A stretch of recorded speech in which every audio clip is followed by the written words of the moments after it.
Hey everyone, I'm Nathan Masters with Brick System Brothers, and today's video, I just have this bin of wheels. Thought we would look through them a little bit. Pretty good mix in here, some older ones, some newer, some in between, a bunch of different styles. So yeah, I think it'd be interesting just to see what LEGO has done for tires and wheels over the years and point out some things along the way. So let's check it out. So the ones that catch your eye right off the bat are these big red ones with the spokes. And these go back to the 50s and 60s, I believe. This rubber tire is actually a separate piece. You can't take it off, and there's a little groove in there for that to sit in there. But usually I just keep those together. Doesn't really interchange with anything else. We've got a single stud with the LEGO logo printed on it, and the metal pin on here will go into, oh, I don't think I have one.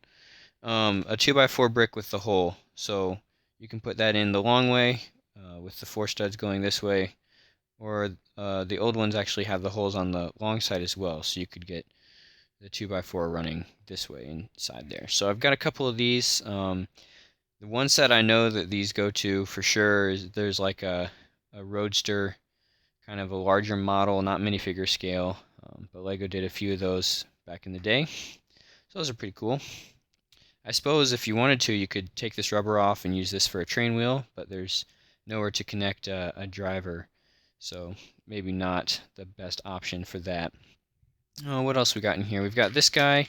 This was back in the 2000s. They had these buildable mech figures, and they had all these little discs in there, so other than maybe like a spaceship engine, that's not really got a lot of uses, I suppose. The majority of LEGO wheels have an outer rubber tire part that is actual rubber, deforms and stretches, and then an inner rim that will either have a large Technic pin to connect, or a lot of tires have a lot of rims have the smaller one that goes into a regular axle. Perhaps, yeah, like this guy. So the smaller axle will fit into this smaller rim. And then these guys are a Technic pin, and they'll clip onto just the normal pin, or the pin that's built onto a brick. Here's a smaller one with some spokes on it, with that metal bar again. Kind of in between the really old tires and the new stuff, LEGO has these where it's kind of an assembly that's already built together, and it's got the 2x2 brick in the middle, or sometimes it is a plate, and then this brick or plate has been modified to hold an axle, and the axle is already connected to the rims, and the tires can come off, but I think they usually came in the set already assembled like that. So that's kind of more of a pre-assembled unit that could be used right away. Some of the other stuff we get that clip onto the smaller axle are these just spoked rims. And these aren't designed to hold a rubber part at all. Instead, this would be like on a covered wagon, used in a lot of medieval theme sets, that kind of thing. And again, the small ones just clip right in to your standard. And then there's also a couple like with this design that have the bigger Technic hole. I think there's some of those in the Ninjago Mechs video, so there's a little deal there if you want to watch that. Alright, here we go. Here's some nice big ones with the Technic size axle, but these are kind of an extra wide, and these are all plastic, so there's no rubber here. And these would be like on the old Moon Rovers, Classic Space, that era of the space sets. A lot of those buggies used these kind of extra wide. The other thing that I see these being used for would be like an engine component. So that could be interesting. I think the Mars mission sets also use some of these, but in white. So that's what this one would be from, probably. Yeah, so then within the same rim size, we get some variation. Here's just a kind of a standard white one with 4 spokes in there. A lot of the old Arctic sets use this one. Here's kind of a different one in a chrome, silver, not quite chrome, it's more of a polished, kind of a brushed finish on there. But this one has kind of a different spoke design, not really a stud in the middle either. Not as many sets have this rim. I actually bought this one secondhand from like a hobby shop. They just had a, a kind of a pick-a-brick wall and saw these. I was like, oh yeah, those look pretty good. So I picked up 4 of those, I think. And then if you go back far enough, you get some that are similar to the design with the metal component, but actually have a hole for a Technic pin. And it's actually the same size tire, I believe, or very similar. But you can do a little more with these. It's a little more versatile, depending on how you connect it, and looks really good on some of the rugged vehicles like Indiana Jones, tanks, and that kind of thing. Pretty useful pieces for that. And the other thing I'd like to point out are some of the different colors that we get from Lego. So here's a really small rim with a Technic size axle and a special size rubber tire. But I actually have this one in green. This would be, let's see, maybe the Toy Story Army Truck, I believe, had this one in green. And then this piece is actually pretty common in yellow. I don't know why I have so many of these. But yeah, yellow rims, red rims. Red's pretty common. A lot of white, black, and gray. I think once you start to get into the more colorful area of the color palette, you don't see as many. Oh, these are cool. So this is called a balloon tire, and it's kind of a rubber, but it's much more stiff than the other rubber pieces that we have. This is a really stiff kind of rubber, and it's actually a tire and rim all built into one. And this balloon tire can go ahead and go straight on to that side, that smaller axle. It doesn't quite turn the same, but it still works pretty well. I think these were used on a lot of classic space rovers, or maybe just a few, if I'm correct. Alright, what else we got in here? So here's kind of another pre-assembled deal from maybe the 90s or 80s, I would guess. And instead of getting one of these that has the option, this one is just already pre-built. And it looks like this 2x4 brick has kind of a separate deal where at one point it was opened up and then sealed shut it in the factory. So this would be a factory assembled wheel kit, not something you would take apart. Kind of a standard size used for a lot of vehicles. I'm not sure why these are in here. These aren't really wheels. They could be used as such, and many of these wheels could be used as engines. So these are just a Technic kind of engine component, engine housing, something like that. It would make an okay wheel if you needed to. A couple of airplane wheels now. We've got this one, which is pretty recent. So this would clip into one of your under panels with some Technic holes on there that allow this to slide up on. And this actually has a pretty good turn.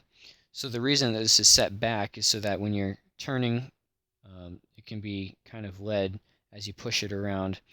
And this is on a couple of my airplanes, so I'll get a clip of that. And then this guy is a little older. It's a fixed axle, doesn't turn, and I think this is also pre-assembled. But this is a pretty unique size tire. I don't think I have any other ones. It's pretty small as well, so might be one of the smallest tires rubber-wise that Lego has made. It's pretty neat. Here's one that's just on a 2x2 base and has this little clip that comes down. And this will fit in one of these kind of double-sided. This one's in clear, but it just has these 2 pins on either side of a normal airplane tire. And this one has the right spot to receive it. So that's how that one works. And this is on some of the really old airplanes, like these from 1974, I believe, is the blue one. But yeah, so that's what these are used for that I know of, probably many other sets as well. Not too much more here. We got this little guy. The wheel set that goes onto this one actually looks like a barbell or a dumbbell from like a minifigure would use to work out, and I've used that a couple of times in my city.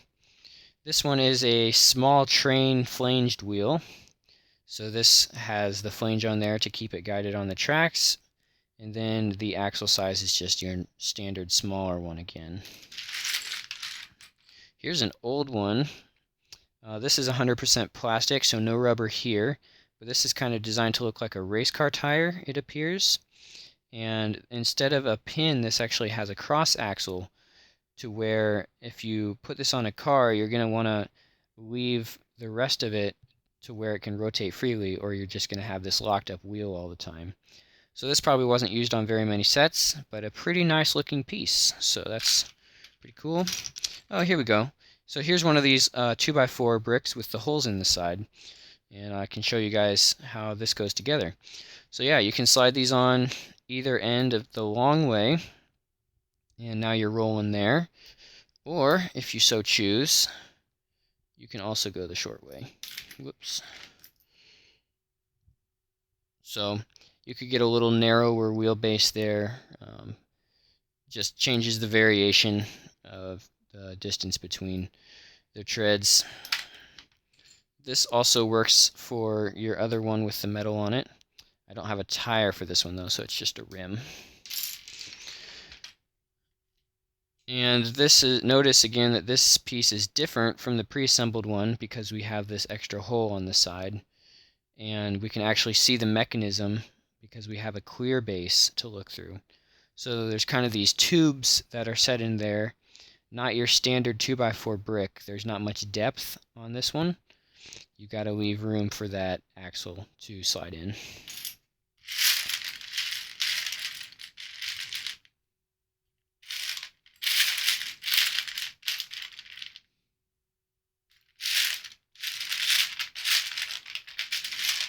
Ooh, fancy. I think this is from the recent wave called Elves. I think I just got this in a bulk lot. Probably won't be using it anytime soon. It'd make a nice decorative piece on like a clock tower, perhaps. But yeah, you definitely don't have to use wheel pieces as wheels because it's Lego. You can mix and match and throw stuff around. Here's an older one again with the smaller wheels, and these are a smooth tire compared to a treaded tire. I've kind of seen equal amounts of each, so I'm not sure if there was one that was more common than the other. But there's a lot of these guys floating around. They're not that rare, not very uncommon. But you will see more of them in the older lots, just because in the last 20-30 years, LEGO has pretty much moved entirely over to either this size or this size. So anymore, I'd say probably 90% of your vehicles, city line, a lot in the city line, have either of these two size wheels. And then with this bigger one, you can get a larger tread or kind of a narrower tread on there. And there's some that are, you can mix it up. You can get these deeper traction on there, or like a more smooth. There's some bigger as well, but not as common as either the flat or the kind of treaded. Here's a really big one of those engine wheels again. No rubber here. There's one in yellow. Yeah, so that's about it. Just have this bin of tires floating around. It's definitely not all my tires, but pretty good mix in here. And hopefully you guys got an idea of what's what. The different eras, you got these back from the 50s and 60s, and then we kind of moved into the pre-assembled And then recently we've got more of these, your two standard sizes, where the rim and the tire are separate. And it's a pretty good quality rubber. All of the pieces I have from the last wave, the recent wave design of tires, are holding up pretty well. I did get a lot with these tires. This rubber is starting to get pretty hard. I actually have some of these that have the white rubber on there, and those are definitely towards the end of their useful life. But those can be excused. Those are some very old pieces, so that's just fine. Lego is very good with their quality of their pieces, and what they put out, what they put in sets, and it's gonna last a long time. So, all right, see you guys.